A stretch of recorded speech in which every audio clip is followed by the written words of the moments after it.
Ya, bismillahirrahmanirrahim. Assalamualaikum warahmatullahi wabarakatuh.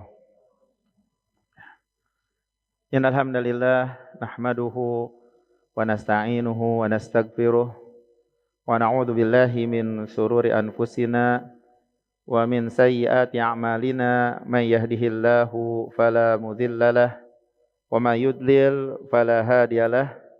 Asyhadu an la ilaha illallah wahdahu la syarikalah iqraran bihi wa tauhida wa asyhadu anna Muhammadan abduhu wa rasuluh. Amma ba'd. Bapak Ibu, ikhwan dan akhwat ya, jamaah Masjid Al-Barru yang saya hormati, yang saya cintai karena Allah Subhanahu wa taala. Alhamdulillah dengan taufik Allah, dengan kemudahan Allah Subhanahu wa taala, kita disatukan oleh Allah Subhanahu wa taala untuk berkumpul di salah satu taman di antara taman-taman surga untuk menuntut ilmu, ya, untuk memahami pesan-pesan Allah Subhanahu wa taala di dalam Al-Qur'an dan sunnah Nabi sallallahu alaihi wasallam. Karena sirah yang kita baca juga tidak lepas dari dalil. Ya, sumbernya adalah dalil dari Al-Qur'an dan sunnah Nabi sallallahu alaihi wasallam. Setelah kita selesai penjelasan kita berkenan dengan fase Mekah dengan berhijrahnya Nabi sallallahu alaihi wasallam ke Madinah, maka sekarang kita mulai akan menceritakan tentang fase di Madinah, yaitu membentuk masyarakat baru, membentuk negara Islam di kota Madinah. Jadi kisah yang kita kisahkan ini ketika kedatangan Nabi sallallahu alaihi wasallam, fase kedatangan Nabi sallallahu alaihi wasallam di Madinah sampai perang Badar yang besar, perang Badar yang besar, atau dengan judul membentuk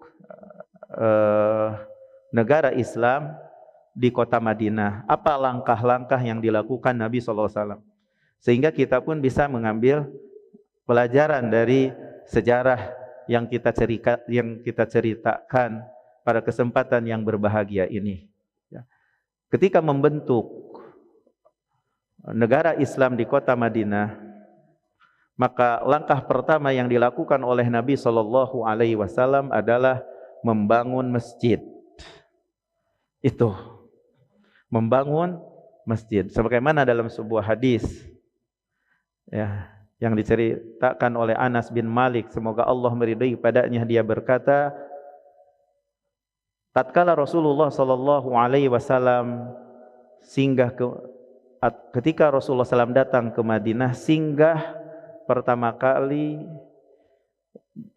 dikatakan di daerah Banu Amr bin Auf, di tempat ketinggian kota Madinah, di Hai yang dinamai Hai tersebut adalah Banu Amr bin Auf. Kata Anas, Nabi sallallahu alaihi wasallam Bismillahirrahmanirrahim. Assalamualaikum warahmatullahi wabarakatuh.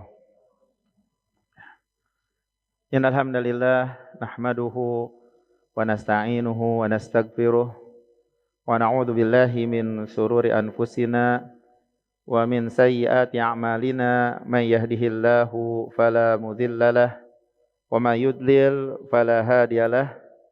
Asyhadu an la ilaha illallah wahdahu la syarikalah iqraran bihi wa tauhida wa asyhadu anna Muhammadan abduhu wa rasuluh. Amma ba'd.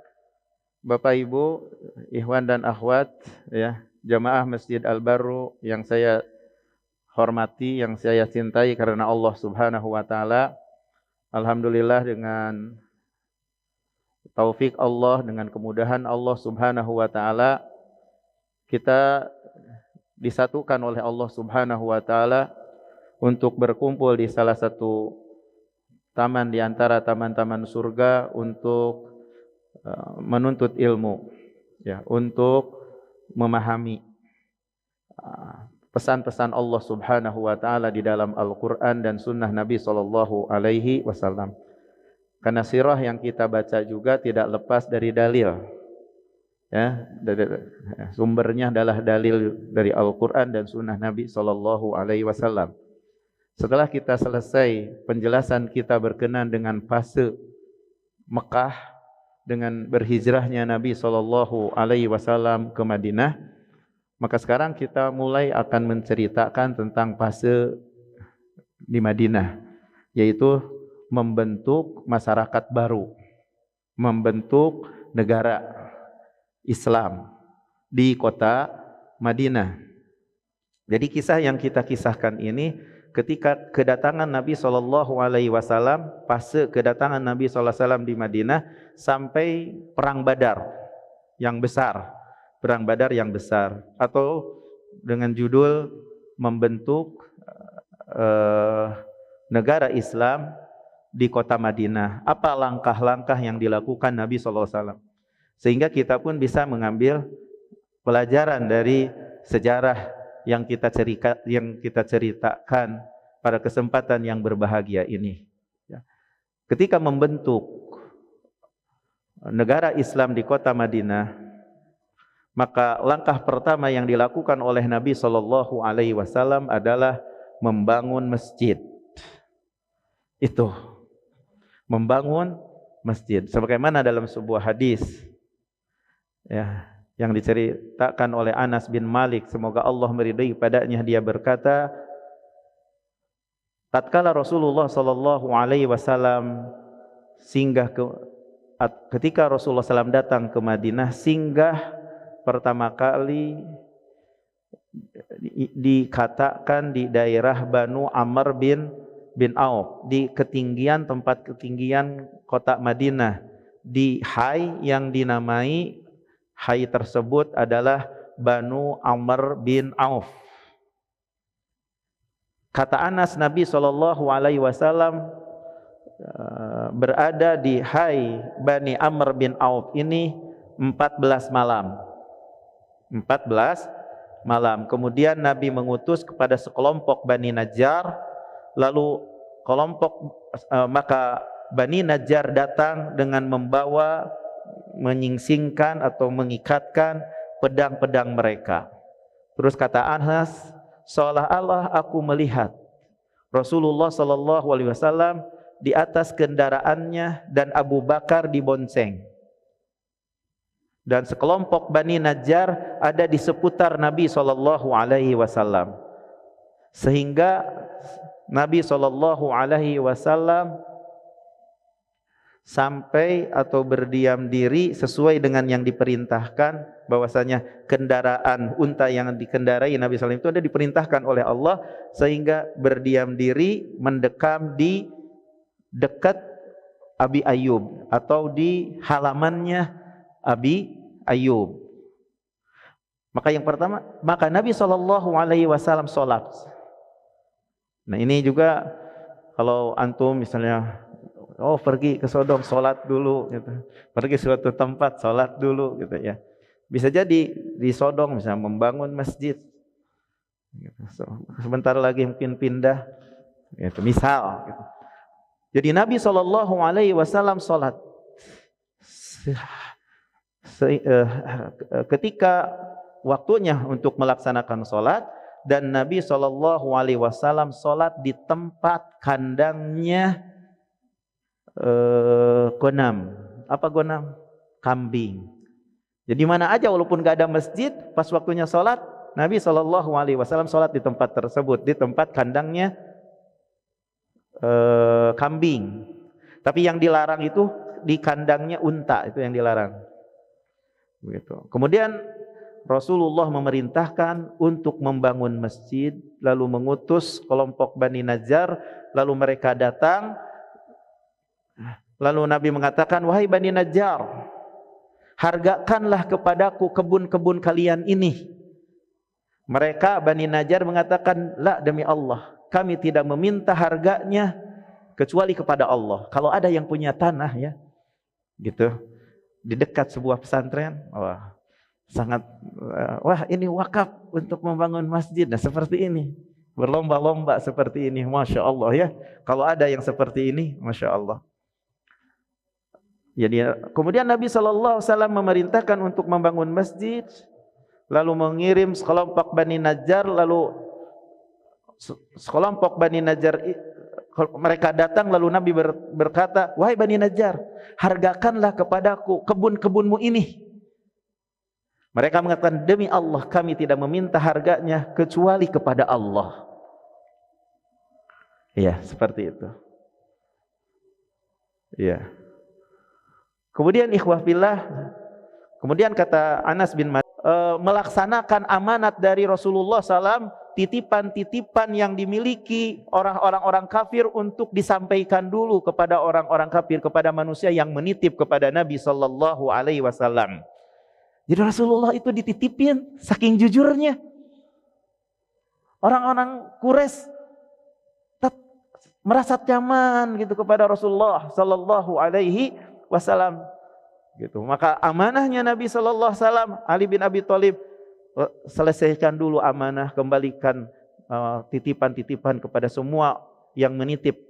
Itulah yang diperintahkan oleh Rasulullah Sallallahu Alaihi Wasallam. Sehingga ketika Ali bin Abi Thalib selesai menyelesaikan amanahnya, baru menyusul berhijrah ke Madinah dan singgah bersama Nabi Sallallahu Alaihi Wasallam di rumah Kulthum bin Hadam. Rasulullah Sallallahu Alaihi Wasallam menetap di Kuba. Ya, kembali lagi sebelumnya Nabi Sallallahu Alaihi Wasallam menetap di Kuba. Ya, sebelum Madinah.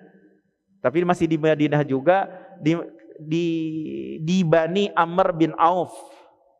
Hari Senin, kan hari Selasa, hari Rabu, hari Kamis, dan Nabi SAW membuat pondasi Masjid Kuba. Ya, di situ. Pertama kali masjid yang dibangun di atas ketakwaan adalah ketika nyampe dulu singgah di Kuba, kan? Ya, selama 4 hari. Membangun pondasi Masjid Kuba, ya. Kemudian setelah itu kan kemarin diceritakan Nabi Shallallahu Alaihi Wasallam ke kota Madinah, datang ke kota Madinah yang sudah ditunggu-tunggu oleh para sahabat Muhajirin, juga orang kaum Ansor. Ya, Nabi Shallallahu Alaihi Wasallam keluar pada hari Jumat, ya, dari Kuba itu setelah membangun masjid. Ini pentingnya masjid yang diingat oleh Rasulullah, masjid dulu. Karena masjid bukan hanya sekedar masjid. Masjid itu adalah fakultas. Masjid itu adalah sekolah, bukan hanya untuk sholat, tapi untuk mendidik para sahabat. Jadi orang yang selalu bertemu di masjid, setiap hari 3-5 kali, bagaimana persaudaraan yang erat dan kokoh. Berbeda dengan orang-orang yang tidak pernah ketemu, jarang ketemu. Ya. Ya, kemudian Nabi itu diantara pentingnya membangun masjid. Selalu bertemu, saling nyapa, ada pendidikan, ada nasihat, membersihkan hati-hati para sahabat, mengeluarkan kedengkian yang ada di dalam hati para sahabat, kesyirikan yang ada di dalam hati para sahabat, sehingga terjadinya persaudaraan yang kokoh antara para sahabat ridwanullah alaihim ajmain.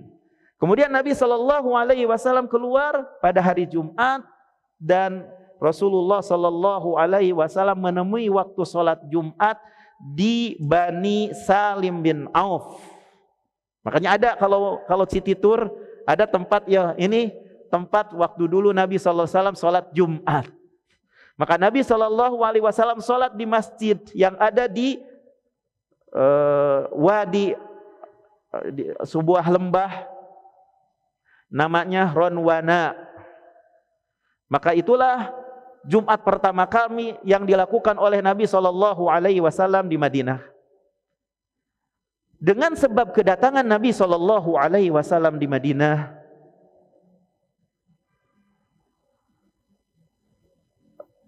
semua tidak ada, kata Anas bin Malik, lamma kana al-yawm alladhi dakhala fihi Rasulullah al-Madinah adha'a fiha kulla syai'. Falamma kana al-yaum alladhi mata fihi adzama minha kulla syai.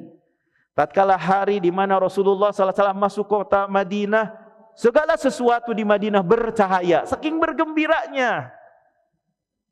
Hati-hati kaum Ansar dan juga yang telah menunggu lama kedatangan Nabi SAW yang ditunggu-tunggu. Maka tatkala hari di mana di hari itu Rasulullah masuk Madinah, adha'a fiha kulla syai, memberikan cahaya kepada segala sesuatu. Bercahaya di Madinah segala sesuatu. Tatkala di hari Nabi SAW mati, gelap di Madinah segala apapun. Di riwayat yang lain, ya, dari sahabat Anas, aku menyaksikan hari masuknya Nabi SAW, tidak aku melihat suatu hari yang paling indah dan yang paling bercahaya daripada hari itu. Begitu kata Anas bin Malik. Kata sahabat Bara bin Azib, fama ra'aitu ahlal Madinah farihu bisyai'in farhahum bi Rasulullah. Aku tidak melihat penduduk Madinah mereka bergembira dengan suatu perkara seperti kegembiraan mereka dengan kedatangan Rasulullah sallallahu alaihi wasallam. Nah, jadi yang pertama kali langkah Nabi sallallahu alaihi wasallam lakukan dalam membangun daulah Islam adalah membangun Masjid Nabawi, yang mana tidak boleh mengadakan perjalanan dalam rangka untuk beribadah kecuali ke Masjid Nabawi atau Masjidil Haram atau Masjidil Aqsa. Hal ini tentunya menunjukkan kepada kita ahammiyatul masjid, pentingnya masjid, ya, di dalam Islam. Bagaimana kalau seandainya tidak ada masjid, ya, bagaimana? Jadi masjid itu sangat penting. Itu langkah pertama. Mau membentuk masyarakat yang Islami, pertama kali masjid dulu. Sebelum segala sesuatu. Ini kalau kita ambil pelajaran dari kisahnya Nabi Shallallahu Alaihi Wasallam. Ya, mudah-mudahan aja dimudahkan oleh Allah, bahwasanya kita selalu cinta dan terkait hati kita ke masjid. Masjid Nabawi merupakan jamiah, merupakan kampus yang mengeluarkan dari Masjid Nabawi itu pahlawan-pahlawan yang bisa membuka hati para hamba dan negara dengan dakwah Islam. Jadi masjid itu bukan hanya sekedar tempat untuk sholat yang 5 waktu, bukan. Akan tetapi sekolah, madrasah, kampus. Kalau di Masjid Nabawi, kampus Nabi. Sekolah yang pimpinan pesantrennya adalah Nabi. Masya Allah. Ya, tempat sumbernya ilmu. Ya. Di mana masjid merupakan tempat yang dengan sebab itu membuka hati para sahabat, mencairkan apa yang ada di dalam hati para sahabat dari sisi kefanatikan, kedengkian, sehingga jadilah para sahabat yang dididik oleh Nabi Sallallahu Alaihi Wasallam adalah siapa? Umat yang paling baik hatinya, umat yang paling bersih hatinya, umat yang paling dalam ilmunya, umat yang paling sedikit bebannya. Itulah di bawah asuhan Nabi Sallallahu Alaihi Wasallam. Kemudian ikhwah fillah, sempurnalah, lalu disempurnakanlah dengan syariatnya adzan, ya, turun dengan syariatnya adzan. Setelah dibangun masjid, disempurnakan lagi dengan ada syariatnya adzan, salat yang 5 waktu di tahun hijriyah yang pertama. Ya, dulu salat itu kan 2 rakaat di setiap waktu salat yang 5 waktu itu. Gak ada yang 4, gak ada yang 3, semuanya 2 dulu itu. Sebelum ada syariat melaksanakan sholat 5 waktu. Ya. Kemudian ditambah duhur ditambah 2 asar ditambah 2 isya ditambah 2 setelah hijrah. Ketika di Mekah 5 kali sholat tapi semuanya 2. Ya, nggak ada yang 4, nggak ada yang 3. Nah, setelah hijrah kenabian, setelah di kota Madinah ditambah duhur, ditambah lagi 2, asar ditambah lagi 2, ya. Dan maghrib ditambah 1 sebagai witirnya. Sebagai witirnya di siang hari. Dan ikhwah fillah, kalau kita hitung sebenarnya cek keadaan diri kita, apakah kita di dalam sehari semalam itu sudah melaksanakan sholat berapa kali nih? Nah, yang ditempuh. Coba hitung. Berapa coba? 2 rakaat subuh. Berapa? Duhur berapa jadinya? 6. Terus asar? 10. Terus maghrib? 13. Udah. Tambah sholat rawatib. Sebelum duhur, sebelum subuh 2 rakaat, berapa lah? Jadi berapa? 15. Kemudian sebelum duhur 2 rakaat, berapa? 17. Setelah duhur 2 rakaat, berapa? 19. Kemudian sebelum maghrib 2. Setelah maghrib. Sebelum asar belum dulu, maghrib rawatib dulu. Ada gitu sebelum asar ada sholat rawatib? Enggak ada kan?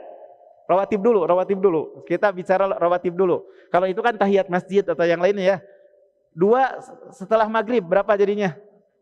21. Nah, kemudian setelah isya 2 berapa? 23. Terus sholat malam 11. 23 tambah 11 berapa? 34. Apa? Isya tambah 4 jadi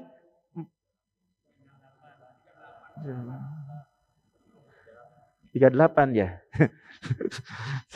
Harusnya itu 42. Kurang, Nah, pokoknya hitung sama antum. Intinya ini yang kita tempuh. Minimal kita itu sholat di siang hari semalam itu minimal ya sekitar ya kalau mau 40 rakaat atau 38 lah kalau salah tadi. Ya, minimal seperti itulah. Minimal itu yang dilakukan ya dari baik wajibnya, baik sunatnya, baik witirnya. Inilah yang akan mendidik diri kita. Tujuan kita untuk berdakwah, untuk ngaji, untuk apa sih? Untuk jadi rajin ibadah. Untuk rajin ibadah. Karena tidaklah Allah ciptakan jin dan manusia kecuali untuk apa? Untuk beribadah. Belum lagi kalau ditambah duha. Ini minimal aja lah, ada witir 11 atau 13 lah katakanlah. Jadilah segitulah Pak, kurang lebih minimal 42 atau 38. Itu yang dilakukan oleh salaf. Ya. Kita tempuh dalam ibadah juga. Barangkali seperti itu. Intinya ikhwah fillah, kembali lagi bahwasanya Masjid Nabawi itu adalah merupakan pusat ilmu. Kemudian disempurnakan lagi ada syariat, adzan, salat yang 5 waktu dan seterusnya. Kemudian Nabi SAW membangun rumah-rumah, yaitu kamar-kamar untuk istri-istri Nabi SAW di sebelah kiri Masjid Nabawi. Jadi kalau misalnya poligami antum, tapi tentunya kalau mampu ya, jangan sampai kita benci kepada syariat poligami. Karena syariat poligami itu adalah syariat, tidak boleh ada kebencian. Tentang masalah mempraktekkan itu bukan lagi, itu mah bisa jadi hukumnya ada wajib, ada sunnah, ada makruh, ada haram, ada mubah, tergantung kondisi seseorang. Ya, bisa jadi yang itu kondisi keadaan. Tapi jangan sampai kita menolak syariat poligami ini. Poligami ini kita bisa ambil Nabi SAW berpoligami. Tapi ini khusus bagi Nabi lebih daripada 4. Tapi bagi umatnya adalah 4. Tapi sekali lagi, kalau memenuhi syarat. Kalau memenuhi syarat. Jangan paling bicara yang kencang aja tuh. Kalau memenuhi syarat kan gitu. Nanti malah jadi haram melaksanakan. Nanti gimana gitu ya. Jadi bisa mubah, bisa sunnah, bisa wajib, bisa makruh. Ya, gitu. Tunggu penjelasannya di fikih daurah atau daurah fikih pranikah. Insyaallah. Insyaallah tunggu akan ada penjelasan. Ya, lebih lengkapnya. Kemudian ikhwah fillah, itu yang langkah yang pertama dalam membentuk daulah Islam. Yang kedua, langkah yang kedua yang dilakukan oleh Nabi SAW mempersaudarakan antara sahabat Muhajirin dan sahabat Ansar yang berhijrah dari Mekah ke Madinah dan yang menetap di Madinah, yaitu kaum Ansar. Jadi setelah Nabi SAW ya membangun masjidnya, Masjid Nabawi, apa yang Nabi lakukan? Mempersaudarakan antara Muhajirin dan Ansar untuk memperkuat di dalam. Untuk memperkuat di dalam. Bagaimana kalau berjuang di dalam juga saling sikut? Ya, saling sikut. Bagaimana? Tapi dipersaudarakan oleh Rasulullah SAW untuk kuat hubungannya antara kaum Muhajirin dan Ansar, sehingga kaum Ansar membantu saudara-saudara mereka Muhajirin yang mana mereka meninggalkan rumah-rumah mereka, harta-harta mereka untuk menolong agama Allah, untuk meninggikan kalimat Allah. Ini yang diingat, kalimat Allah, syariat Allah. Dan Allah Subhanahu wa taala memuji kaum Ansar. Walladzina tabawwa'ud dara wal imana min qablihim yuhibbuna man hajara ilaihim wala yajiduna fi sudurihim hajatan mimma utu wa yu'thiruna ala anfusihim walau kana bihim khasasah. Dan mereka yang menempati Madinah dan yang beriman, yang beriman berarti kaum Ansar. Sebelum kedatangan mereka orang Muhajirin, mereka yang menetap di Madinah orang Ansar mencintai yang berhijrah ke mereka dan tidak didapati di dalam dada mereka keinginan dari apa yang diberikan kepada kaum Muhajirin, dan mereka orang-orang Ansar lebih mengutamakan kaum Muhajirin daripada diri mereka, walaupun keadaan diri mereka itu kesusahan. Gitu, Masya Allah ya, seperti itu.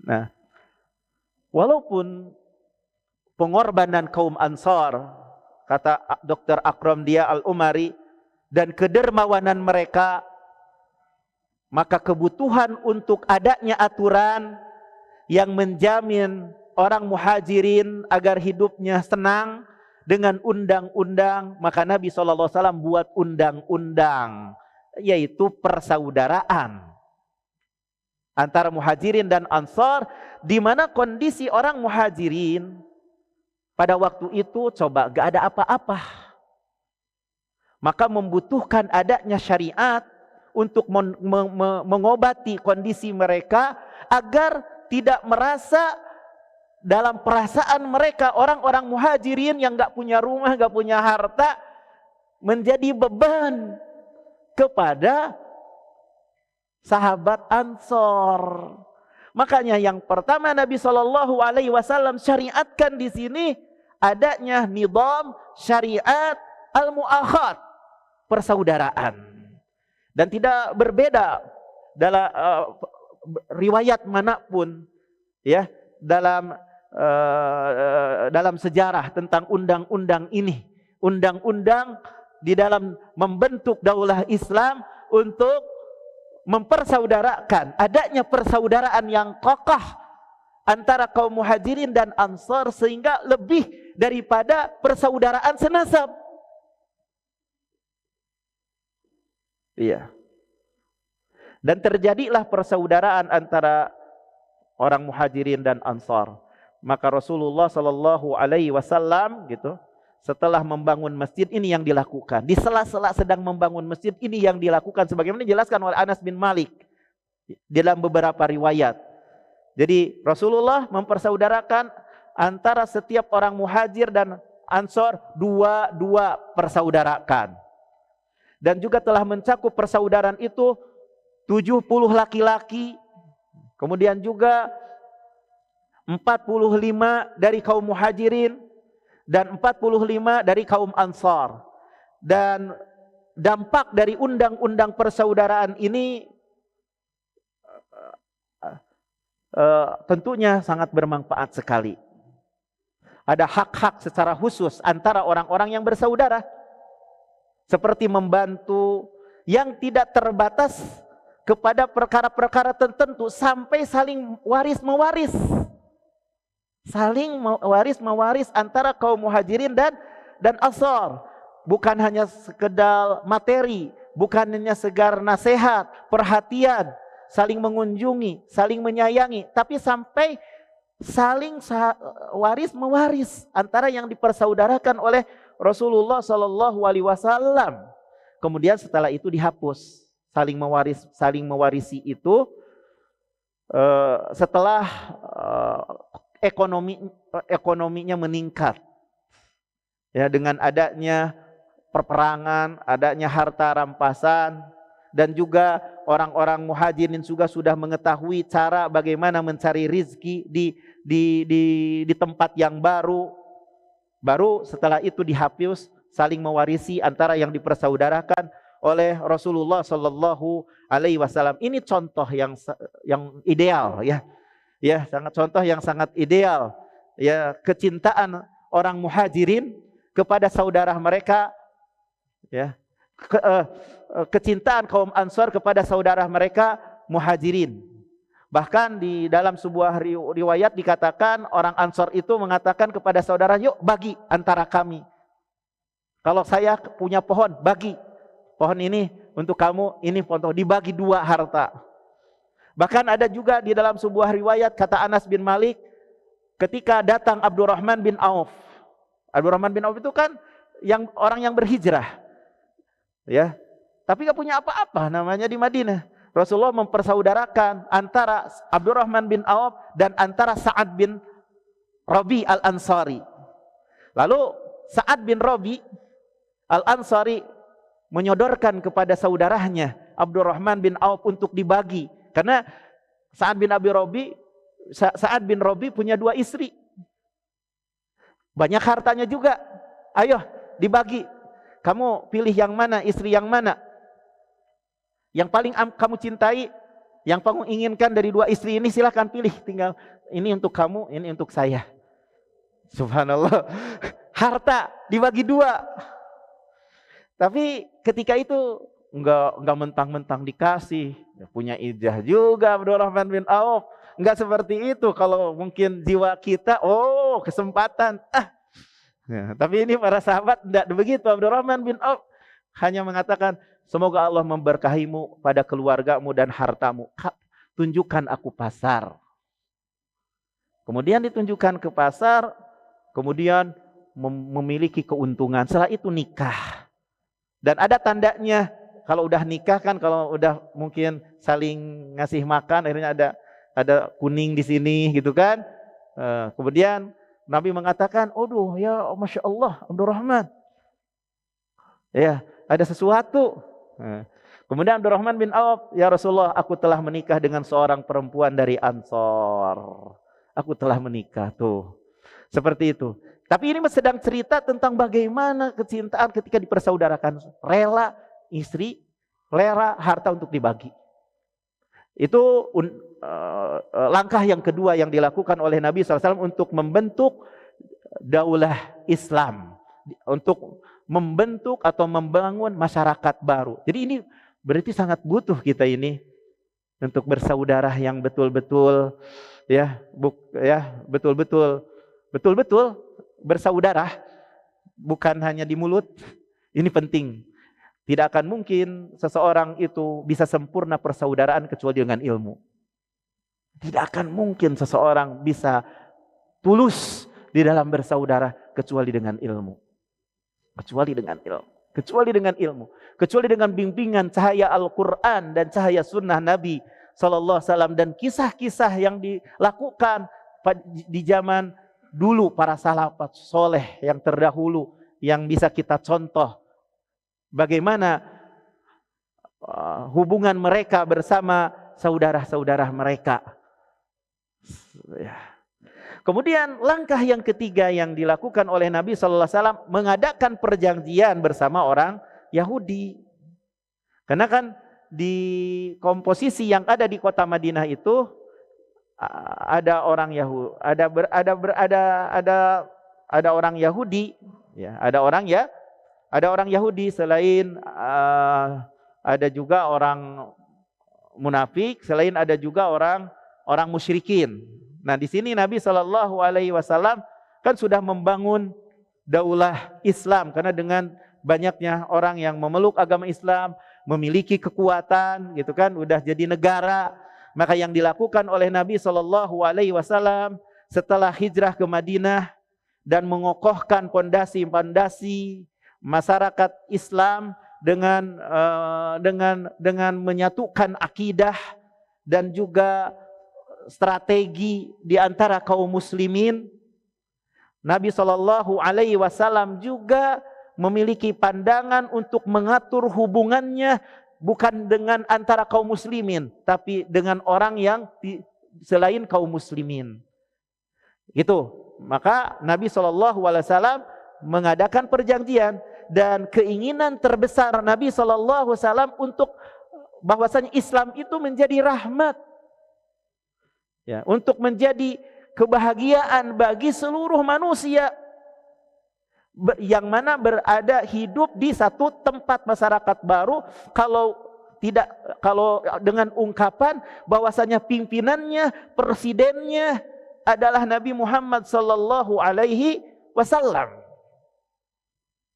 Maka pada waktu itu Nabi sallallahu alaihi wasallam membuat undang-undang agar di dalam undang-undang itu tidak dipenuhi dengan kepanatikan, dalam undang-undang itu tidak dipenuhi dengan berlebih-lebihan. Maka jangan fanatik hanya sekedar kepada kaum muslimin saja, misal ini. Sehingga ada perjanjian bersama orang yang enggak masuk Islam di antara kaum muslimin. Dan yang paling dekat tetangga yang di Madinah itu dari kalangan bukan kaum muslimin adalah orang Yahudi.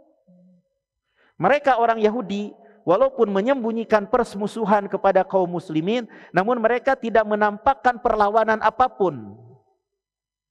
Maka Nabi SAW membuat janji bersama mereka agar mereka hidup bebas, ya, terjaga dalam hartanya selama tidak mengadakan perlawanan. Nah, nanti akan ada cerita setelah itu ada peperangan dan peperangan. Intinya ikhwah fillah, kata Ibnu Qayyim rahimahullah bahwasanya di orang Yahudi itu ada 3 kabilah pada waktu itu, ya. Banu Qunaiqa, Banu Nadir, Banu Quraidah. Ya, Banu Nadir dan Banu Quraidah, dan nanti ada orang Yahudi yang melanggar perjanjian lalu Nabi SAW memeranginya. Ya, nanti insya Allah akan ada penjelasan berkenaan dengan peperangan. Ya, ada mungkin adzan dulu, ya? Belum ya?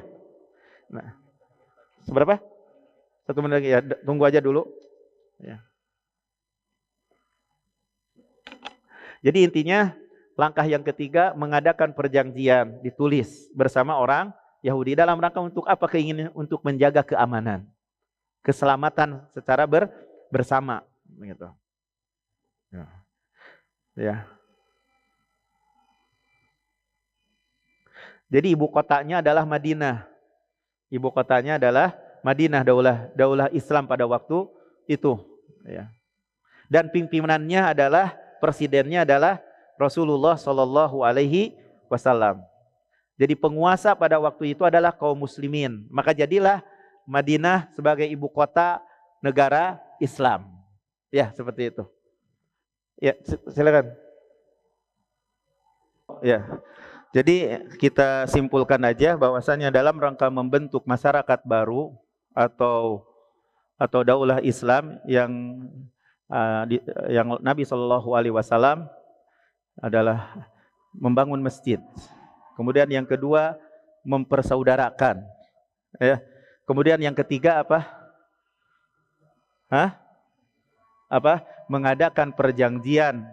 Karena komponen yang ada di Madinah itu bukan kaum muslimin saja, maka mengadakan perjanjian bersama orang Yahudi. Ya. Karena keburu sampai adzan, maka kita ambil pelajaran dari kisah tadi, ya, dari kisah tadi. Ya. Yang bisa kita ambil pelajaran dari apa yang telah disampaikan tadi,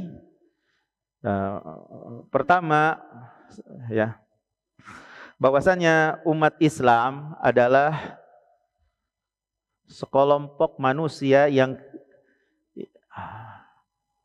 keinginannya bukan hanya sekedar untuk hidup dengan berbagai macam cara, gitu. Jadi umat Islam sekelompok manusia yang keinginannya bukan hanya sekedar untuk hidup atau dengan berbagai macam cara. Ya. Oke, kalau dengan berbagai macam cara, yang terpenting menikmat aja, yang terpentingnya lezat saja. Tidak demikian umat Islam itu. Umat Islam bukanlah yang keinginan terbesarnya untuk hidup dengan berbagai macam cara. Itu yang pertama. Dari mana kita bisa ambil seperti itu? Ya. Kenapa? Karena kaum muslimin adalah yang memiliki akidah, yang tahu hubungan mereka dengan Allah dan juga pandangan mereka kepada kehidupan. Jadi hubungan dengan Allah kuat, bagus, dan menggiring dari hubungan mereka dengan Allah kuat, hubungan dengan orang luar juga, dengan yang di luar. Itu. Jadi kehidupannya bukan semata-mata untuk hidup. Tapi kaum muslimin adalah yang hubungannya kuat bersama Allah, dan juga dari kekuatan akidah yang benar dan hubungan dengan Allah benar, maka akan ada efek juga menggiring hubungan mereka dengan yang di luar juga bagus. Itu. Berbeda dengan seseorang yang mengatakan keinginanku hanya dunia, saya hidup hanya untuk dunia saja. Berbeda kan? Atau ada orang yang mengatakan, kalau seandainya saya tidak menjaga kehormatan, kalau seandainya saya tidak menjaga hak bumi Allah, itu, aku akan marah karenanya. Maka tidak sejengkal pun saya tinggalkan tanah Allah, bumi Allah. Kan orang-orang muhajirin ke Madinah, tidaklah mereka pindah dari negeri mereka, kota Mekah, karena mencari kekayaan, bukan. Dan juga dalam rangka untuk mencari jabatan, bukan. Keinginan hidup mereka itu bukan itu. Itu yang bisa kita lihat. Dan orang Ansor mereka, Masya Allah, menyambutnya dengan bahagia. Memeluk mereka, merangkul mereka. Maka dari sini kesibukan yang dilakukan oleh Rasulullah awal pertama datang di kota Madinah, meletakkan beberapa pondasi yang karena pondasi ini akan tegak risalahnya, bendera cahaya Allah, gitu, menjadi nyampe ke timur dan ke barat dengan beberapa hal. Silatul ummah billah, hubungan umat dengan Allah. Bagaimana hubungannya umat ini dengan Allah. Kemudian juga pondasi yang kedua yang Nabi SAW tekankan, hubungan umat sebagiannya dengan sebagian yang lain. Kemudian yang ketiga, hubungan umat dengan yang tidak sama dalam agamanya bagaimana. Ditekankan oleh Rasulullah SAW, pondasi pertama ketika membangun daulah Islam. Ya, itu yang bisa kita ambil pelajaran. Ya.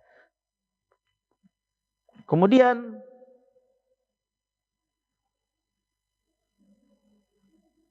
di antara faidah yang bisa kita petik juga yang kedua,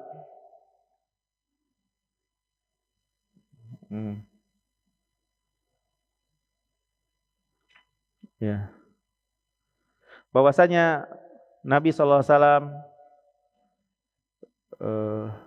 ketika sampai ke Madinah, kan tadi sudah dijelaskan perbuatan amalan yang dilakukan oleh Nabi SAW adalah membangun masjid di Madinah. Ini menunjukkan pentingnya masjid dalam Islam. Nah, di sini masjid itu untuk apa? Berarti ibadah. Jadi pentingnya ibadah. Kenapa? Ibadah itu akan membersihkan jiwa. Ibadah itu akan mensucikan akhlak. Ibadah itu akan menguatkan tali persaudaraan antara kaum muslimin dan menyatukan kalimat kaum muslimin dan tujuan kaum muslimin, dan akan saling membantunya kaum muslimin di atas kebaikan dan ketakwaan. Itu. Jadi pentingnya ibadah. Makanya membangun masjid. Bagaimana kalau seorang yang sibuk di dalam berdakwah, sibuk dalamnya tapi kurang ibadahnya? Gimana?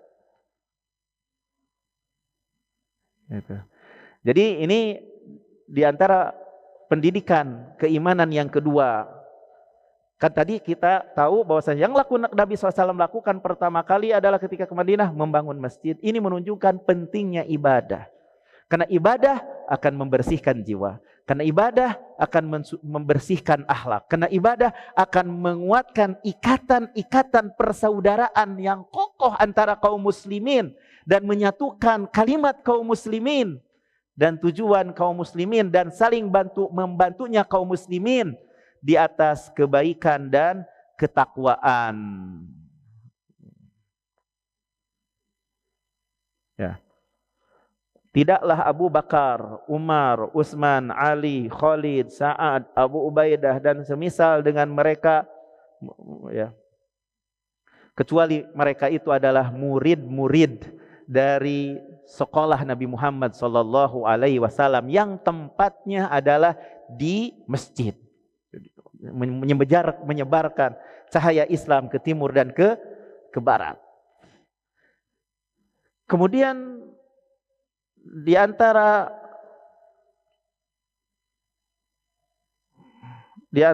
pelajaran penting atau pendidikan, ya, yang ketiga yang bisa kita ambil pelajaran dari penjelasan tadi,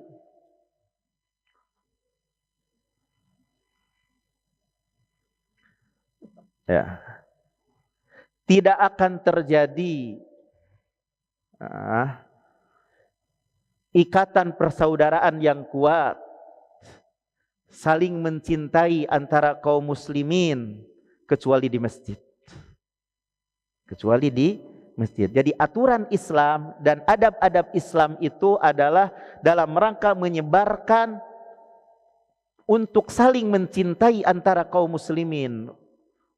Gitu. Dan tersebarnya persaudaraan antara kaum muslimin, tersebarnya saling mencintai antara kaum muslimin tidak akan sempurna kecuali di masjid. Kalau di mana di masjid bertemu setiap minimal gitu dalam sehari berapa kali. Berbeda dengan orang yang tidak pernah bertemu, hubungannya tidak akan kuat. Hubungan antara satu dengan yang lain itu tidak akan kuat. Maka ruh persaudaraan ini tidak akan sempurna kecuali tatkala bertemu di masjid. Ini juga diantara kenapa Rasulullah Shallallahu Alaihi Wasallam membangun negaranya yang pertama kali adalah masjid. Nah, udah dulu masih banyak sih sebenarnya itu, tapi yang jelas bisa kepaham ya, bisa kepaham. Jika ada hal yang perlu ditanyakan sebelum ditutup, fal yatafadhal. Subscribe channel Marhaban TV. Ikuti akun sosial media Marhaban TV, siaran Telegram, grup WhatsApp. Yuk berdakwah bersama kami, dukung operasional dakwah dan sosial kami, raih pahala jariah yang terus mengalir sampai hari kiamat. Jazakumullahu khairan.